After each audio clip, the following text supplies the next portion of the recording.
Flyover बनते बाद गुजरात में बुलेट ट्रेन चलते बा।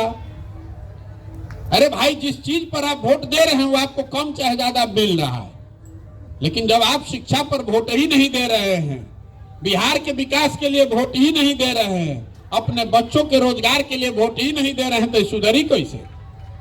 नहीं सुधर सकता है।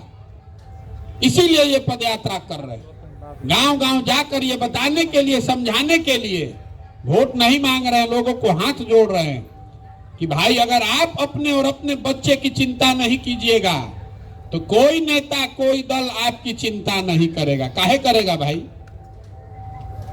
देखिए, आदमी कहते कि नेता सब जात के राजनीति करता है। हम आपको बता रहे हैं कोई नेता भी जात का राजनीति नहीं कर रहा है। अभी वैसे पूछो कि जात के राजनीति क्या करता बिहार में, तो तुरंत आदमी को कि देखिए लालू जी जात के राजनीति करता है। हम आपको बता रहे हैं लालू जी जात का राजनीति नहीं कर रहे हैं। आपको अभी 1 मिनट में समझाते हैं। लालू जी इन न कहत कि भाई यादव समाज में जे के ही आदमी बिहार के मुखिया बनी, जे काबिल बाबू यादव समाज के आदमी मुखिया बनी, और सब यादव जी भाई लोग, आप लोग हम आरजेडी को वोट दीजिए। लालू जी नहीं न कह रहे हैं। लालू जी ये कह रहे हैं कि हमारा लड़का राज्य का मुखिया बनेगा और सब यादव जी भाई लोग, आप लोग हमको वोट दीजिए। तो भाई लालू जी जात के राजनीति कहाँ करता है? लालू जी तो अपन परिवार के, अपन लड़का के चिंता करता है, अपन स्वार्थ के राजनीति करता है। जात तो रउआ दिमाग में बैठल बा।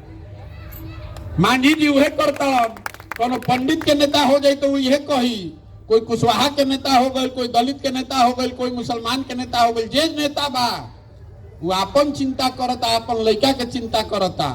जात में रउआ और हम अझुराइल बानी जा। अगर जात के राजनीति करते लालू जी, मांझी जी, तो सारा मुसहर समाज तो बढ़िया हो गई रही ना भाई। कम से कम मांझी जी तो रहन न मुख्यमंत्री। कई गो मुसहर समाज के आदमी के कल्याण हो गए, हमरा के बताई। कई गो पंडित जी लोग सुधर गए, जगन्नाथ मिश्रा हो तो लालू जी के होखे से सब यादव जी, सब मुसलमान भाई लोग अच्छा हो गए। जा जो नीचे गरीब है वो तो उसी दुर्दशा में जी रहा है। आपको इस दिमाग में चक्कर में घुसे हुए हैं जात के राजनीति, जात के राजनीति। बिहार में सारा दुर्दशा का कारण जात नहीं है खाली। देखिए, बिहार में हमने के राजनीति के खूब समझ बा, और कुछ एजा होके चाहे ना, जहां 4 आदमी बैठ जाए बिहार में, घर में, दलान में, खेत खलिहान में, चौक चौराहा पर, चाय के दुकान पर, जहां 5 आदमी को बैठा दी, वो राजनीति बतियाई। ए भाई बिहार में बड़ा भ्रष्टाचार बा, ए भैया इधर सड़क नहीं खे, नाली नहीं खे, गली नहीं खे, लड़कन के पढ़ाई नहीं खे, रोजगार नहीं खे, खेत में पानी नहीं खे, 2000 के धान रुपया 1500 में बेचता नहीं, 277 की यूरिया 500 में खरीदता नहीं, सब दिक्कत बा। लेकिन जहिया वोट होई तो सारा ज्ञानी आदमी ये सब बात भुला जाइए। वोट के दिन बिहार में आदमी के 4 गो बात याद बा। पहला बात, भाई हमार जात का बा, के हमारा जात के खड़ा बचल ओकरे के वोट दियाई। जिन जात से बच गइलन ओकरा के धर्म के नाम पर, हिंदू मुसलमान भारत पाकिस्तान के नाम पर वोट लिया था। काल तक रवा देख लो, कब 2019 में आदमी संकल्प ले ले रहन कि अब के हाली ना दे भाजपा के वोट, सांसद महोदय काम निखन कैले। आ चुनाव के 2 दिन पहले, 4 दिन पहले पुलवामा हो गई, तो सब आदमी कहता अरे ऊपर देखा, ऊपर मोदी जी के देखा, जब पाकिस्तान हो गई, पुलवामा हो गई, तो नली गली में जुड़ाइल बड़ा, जल्दी चलो भाजपा के वोट दो। तो जो जात से बचल धर्म में फंस गई, जे दोनों से बच जाता तो कहता कि जाए दी भैया, कतनो खराब बा न, हमने के कतनो दुर्दशा बा, रवा जानत नहीं कि न पहले लालू जी के जो अपराध वाला राज रहे ऊ ना चाहिए रे भाई। बाप रे बाप, 4 बजे आदमी सरे छोड़ के भागत रहे, घर में घुस के अपहरण होत रहे, गोली चलत रहे। तो काल तक रवा संकल्प ले ले रही कि अब की हाली है भाजपा के सांसद विधायक के ना जिताई, लेकिन फिर चुनाव के समय हल्ला हो जाई, अरे बाप रे बाप ललटेन जीतता, तो आदमी को छोड़ो भाई जौन बात बा एकरे के दो, ना तो फिर ललटेन आ जीत, बड़ा दिक्कत बा। आ चौथा, हमने के बारन जब मुसलमान भाई लोग, ये लोग के दुर्दशा समझ जाए कि दलित के बाद बिहार में सबसे ज्यादा दुर्दशा मुसलमानों का है। सबसे ज्यादा गरीबी, फटहाल, बेदहाली मुसलमानों के बीच में है। लेकिन ये लोग कहते कि भैया हमने के जियल जाओ चाहे मरल जाए, भाजपा के ना वोट दिया। भाजपा तो मुसलमान विरोधी पार्टी बा। तो भैया बिहार में बचल के, बिहार में तो दुए गो न दल बा, एगो मोदी जी के भाजपा, एगो लालू जी के ललटेन। नीतीश कुमार बेचारे के तो पते नहीं कि कभी ललटेन पकड़ के लटकल बान, कभी कमल के फूल पर बैठ के पाव रखा। तो मुसलमान कह रहा है कि जिए चाहे मरे, भाजपा को दे नहीं सकते हैं। तो ललटेने लौकता तो यही में हमने के किरासन तेल बत्ती बन के जरल जाए। आप ईमानदारी से रवा सब बताई जाए, यही 4 चीज पर वोट दिया था भैया। तो काहे के माथा पीटता नहीं रवा झूठो के भैया शिक्षा सुधारी, ए भैया भ्रष्टाचार कम करी। अरे तो रवा का हमू कहता नहीं, ए भैया वोटवा ठीक से दी। जब आप वोट ही नहीं दीजिएगा ठीक से तो भैया सुधार दिया ना, बहिना जी सुधार दिया। आदमी कहता कि प्रशांत किशोर बान बड़ा होशियार बान, ई सुधार सकेलन। हम रवा के कहता नहीं, जे आवेला ये कहेला कि हमरा के वोट दे दो, हम अब की हाली आई ना तो सुधार दे। तो हम रवा कह रहा बानी, अगर हमरा के रवा वोट दियो दे तो हमारा एगो प्रशांत किशोर छोड़ी 10 गो प्रशांत किशोर आज हम तो वही सुधरे वाला नहीं के। जब आप सुधरने के लिए तैयारे नहीं हैं तो प्रशांत किशोर सुधार दिया। बिहार के जनता के प्रशांत किशोर सुधार सकेलन? ये नहीं सुधरने वाला है। काहे कि आप जगने के लिए तैयारे नहीं है। हम चलत नहीं रास्ता में तो आदमी कहता के भैया रवा संगे तन मन धन से बानी, तो हम हाथ जोड़ी ला पहले कि हमारा संगे मत हो कि रे भाई। जो समाज अपने बच्चों के साथ नहीं है, जब आप अपने बच्चे के साथ नहीं खड़ा है, जात के आगे धर्म के आगे, आपका लड़का पढ़ लिख के बेरोजगार बैठा है, आपको उसका कष्ट नहीं दिख रहा है। आपका लड़का आधा पेट खा के सो रहा है, आपको उसको नहीं दिख रहा है। राव लड़कन के शरीर पर कपड़ा नहीं खे रहा, वो नहीं खे लौकत, जात लौकता, भारत पाकिस्तान लौकता। तो जो समाज, जिस समाज में लोग अपने बच्चों के साथ नहीं खड़ा है, आप हमारे साथ खड़ा होइएगा। हमको इतना पूर्वक समझते हैं आप हमारे साथ नहीं खड़ा होने वाले। इसीलिए सबको हाथ जोड़ रहे हैं कि पहले संकल्प लीजिए कि आप अपने और अपने बच्चों के लिए खड़ा होइएगा। हम दल काहे नहीं बनावत, सबे ये सोचता रवा दल बनाई भैया, अभिमन्यु जैसन चक्रव्यूह में रवा घुस जाई, हमने तो बहरी बढ़ले बनी थप्पड़ी बजावे खातिर। आज या वोटवा हो उस दिन अपना जात पर दे दिहल जाई, वोट भारत पाकिस्तान पर दे दिहल जाई, या फिर कहल जी दिखाई रहना बड़ा होशियार बन के हो गए ना, औकात दिख गई ना। अरे हमारा क्या औकात दिखाइएगा? हमारा बच्चा तो देश का सबसे अच्छा स्कूल में पढ़ता है, हम तो देश के सबसे बढ़िया जगह में रहते हैं, हमको क्या औकात दिखाइएगा? बहुत आदमी कहता कि देखो पगलाइल मान चलता 50 आदमी के संगे कुछो ना हो इनका से बिहार में, जैसे बुझाता कि हमारे पर एहसान करता हूं। अरे नहीं होगा तो चिंता कीजिए कि आपके बच्चों का, आपके आने वाले पीढ़ी की क्या दुर्दशा होगी। आपको उसका दर्द नहीं है, दुख नहीं है, अपना के बहुत वीर बुझता नहीं। तो तमिलनाडु में राउर लेकर ना पिटाई तो हमारे लेकर पिटाई। जब काहे तो बाप बाप करता नहीं, क्यों बाप बाप कर रहे हैं? जब आपको अपने बच्चों की चिंता नहीं है तो आपके बच्चे नहीं मारे जाएंगे तो किसके बच्चे मारे जाएंगे? कर्नाटक का, तमिलनाडु का लड़का आकर बिहार में मरा रहा है, वो बिहार में आता ही नहीं तो कैसे मारिएगा? काहे मारिएगा? आपके हमारे बच्चे जाकर मजदूरी कर रहे हैं 14,000 15,000 रुपया के लिए, हमने के आंखें नहीं के खुलत, तो ये सुधरी कैसे? देखिए जा बहुत आदमी बैठल मान जे हमने के मोदी जी के वोट देले बानी जा। हम ही 14 में मोदी जी के प्रचार करत रही, 12 में 13 में 2012-13 में आधा से ज्यादा आदमी बिहार में मोदी जी के नाम ना सुन ले रहे। अब आज में इतना होशियार हम बन गए बड़न कि हमरे के समझावत तारन, तारा बुझाता मोदी जी से देश के विकास होई। बन गलन भक्त, नया भक्त। मोदी जी के देखले ना हो कभी टीवी छोड़ के कहीं दूसरा जगह, लेकिन उनका बुझाता कि मोदी जी देश के सुधरियन। चलो भाई मान लेनी मोदी जी सुधरियन देश के मुंह जोर से लड़े जाओ।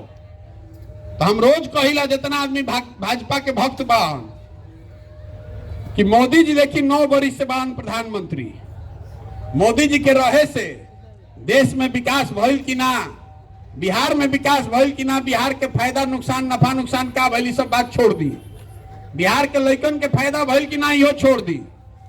आपको खुला चुनौती दे रहे हैं कैमरा पर जितना भाजपा के जब वोटर बाड़न सपोर्टर बाड़न, 9 बरस से मोदी जी प्रधानमंत्री हैं और 9 बरस में टीवी वाला कहता सन कि रोज 14 घंटा 15 घंटा कामों करता।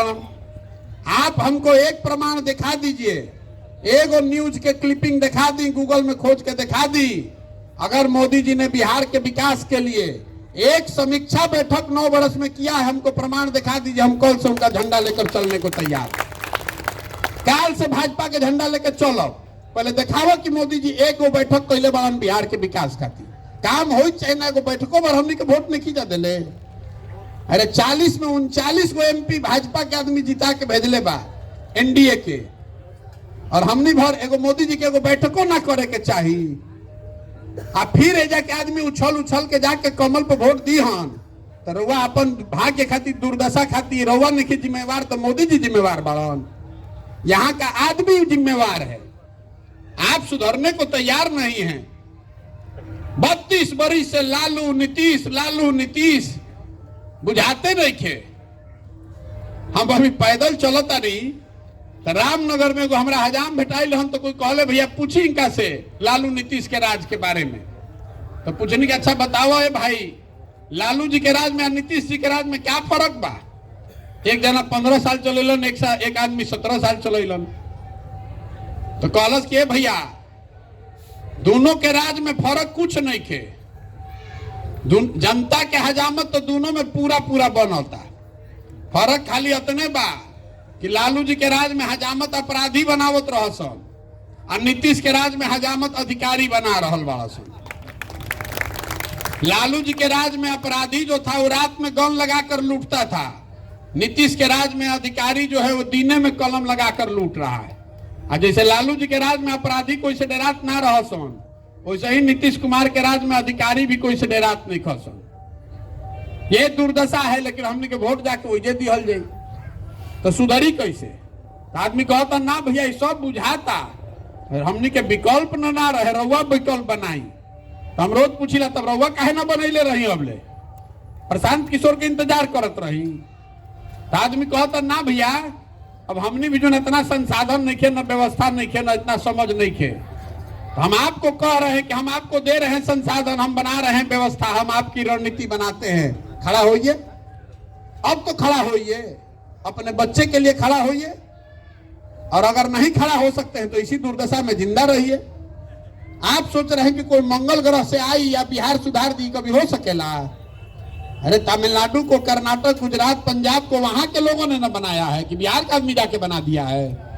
तो बिहार के सुधारे खातिर आदमी यहाँ पंजाब से, इसीलिए ये अभियान कर रहे हैं कि गांव शहर कस्बा देहात से जैसे दही के मत के मक्खन निकालल जाला, उसी तरह समाज को मत के ऐसे उन सारे लोगों को निकाले जो अपने लिए नहीं तो कम से कम अपने बच्चों के लिए बिहार में नई व्यवस्था बनाना चाहते हैं।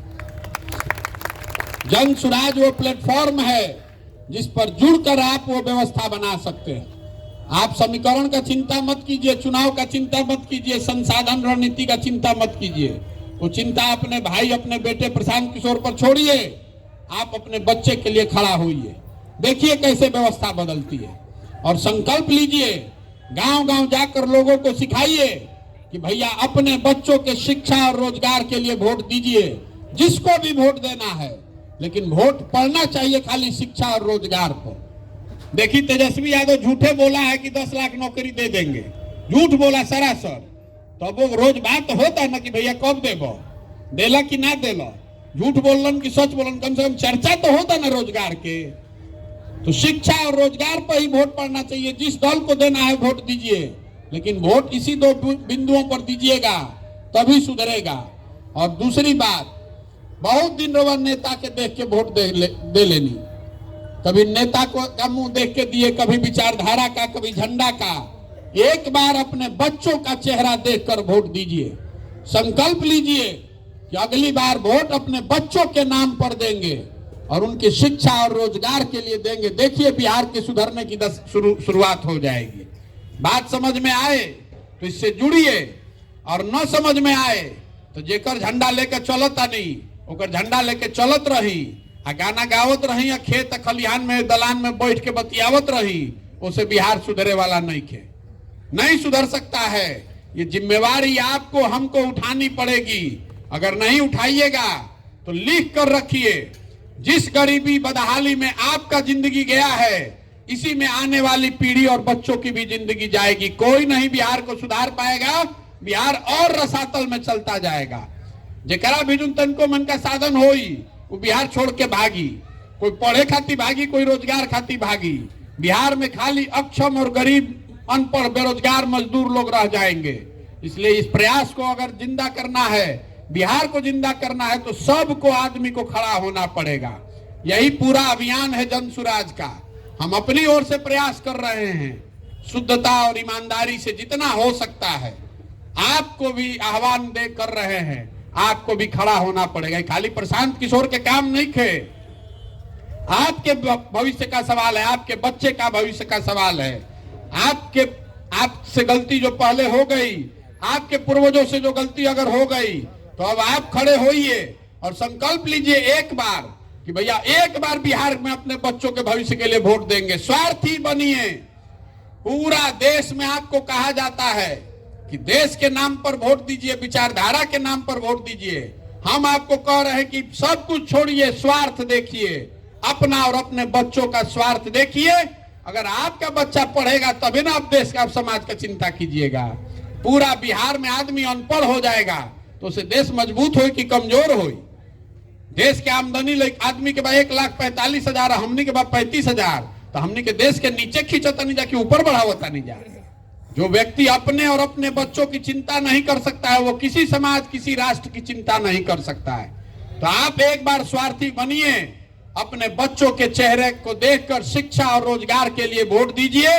बिहार की शुरुआत, बिहार के सुधरने की शुरुआत उसी से होगी और लंबा रास्ता है, इतना आसानी से खत्म नहीं होने वाला है। अब बाकी मैं अपनी बात खत्म करूंगा। शाम की इस सभा में हम आपको अवसर भी देते हैं कि आपको जो सवाल करना है आप सवाल भी कर सकते हैं। तो मैं अपनी बात यहाँ खत्म करूंगा और आपको जिसको भी सवाल करना है, कोई सुझाव देना है तो वो दे सकता है। बहुत बहुत धन्यवाद।